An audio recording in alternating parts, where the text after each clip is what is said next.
বিসমিল্লাহির রহমানির রহিম। আসসালামু আলাইকুম ওরহমতুল্লাহ। প্রিয় ভাই ও বোনেরা, রমজান আমাদের জীবনে আসে এক মহান রহমতের উপহার হয়ে। কিন্তু আমরা কি রমজানের জন্য প্রস্তুত? আজ জানব রোজার আগে এমন ৩টি গুরুত্বপূর্ণ আমল, যেগুলো করলে রমজান হবে আরও বরকতময়।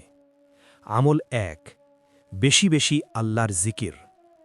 আল্লাহ তাআলা বলেন, ফাযকুরুনি আযকুরকুম ওয়াশকুরুলি ওয়ালা তাকফুরুন।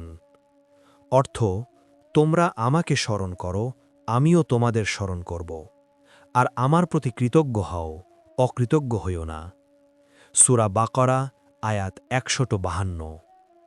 তাই শাবান মাস থেকেই নিয়মিত অন্তত ১০০ বার এই জিকিরগুলো পড়ুন। সুবহানাল্লাহ, আলহামদুলিল্লাহ, আল্লাহু আকবার, লা ইলাহা ইল্লাল্লাহ। এই জিকির আমাদের হৃদয়কে পরিশুদ্ধ করে। হজরত আবু মুসা আল আশআরী রাদিয়াল্লাহু তাআলা আনহু থেকে বর্ণিত, মাসালুল্লাযী ইয়াযকুরু রাব্বাহ ওয়াল্লাযী লা ইয়াযকুরু রাব্বাহ মাসালুল হাইয়্যি ওয়াল মাইয়িত। অর্থ, যে ব্যক্তি আল্লাহকে স্মরণ করে তার জীবন হয় প্রাণবন্ত ও অর্থপূর্ণ, আর যে আল্লাহকে স্মরণ করে না তার জীবন হয় নির্জীব ও অর্থহীন, মৃত মানুষের মতো। অর্থাৎ জিকিরই মানুষের অন্তরকে জীবিত রাখে।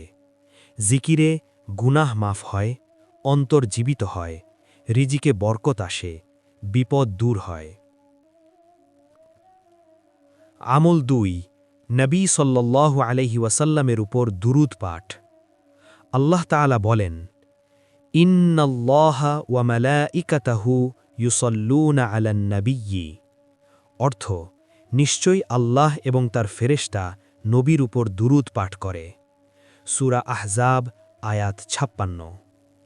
দুরূদের ফজিলত সম্পর্কে হজরত আবু হুরায়রা রাদিয়াল্লাহু তাআলা আনহু থেকে বর্ণিত, মান সাল্লা আলাইয়া সলাতান ওয়াহিদাতান সাল্লাল্লাহু আলাইহি আশারান। অর্থ, যে আমার উপর একবার দুরূদ পাঠ করে আল্লাহ তার উপর ১০ বার রহমত নাজিল করেন। সহিহ মুসলিম হাদিস ৪০৮।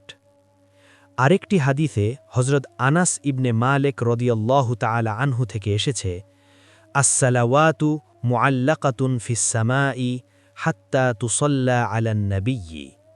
অর্থ, বান্দার দোয়া আসমান ও জমিনের মাঝে ঝুলে থাকে যতক্ষণ না সে নবী সাল্লাল্লাহু আলাইহি ওয়াসাল্লামের ওপর দরুদ পাঠ করে।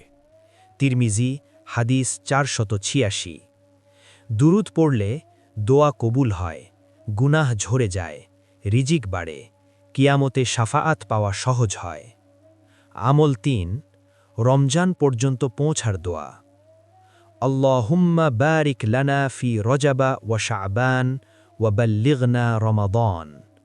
অর্থ, হে আল্লাহ, আমাদের রজব ও শাবান মাসে বরকত দিন এবং আমাদের রমজান পর্যন্ত পৌঁছে দিন। হাদিসটি দুর্বল, বাইহাকি, তবে দোয়া হিসেবে পড়া জায়েজ, কারণ দোয়ার ফজিলত হিসেবে কোরআনে এসেছে, উদউনি আস্তাজিব লাকুম। অর্থ, তোমরা আমাকে ডাকো, আমি তোমাদের ডাকে সাড়া দেব। সূরা গাফির আয়াত ৬০। দোয়া করলে আল্লাহ বান্দার উপর খুশি হন, বিপদ দূর হয়, নেয়ামত বাড়ে, ঈমান মজবুত হয়।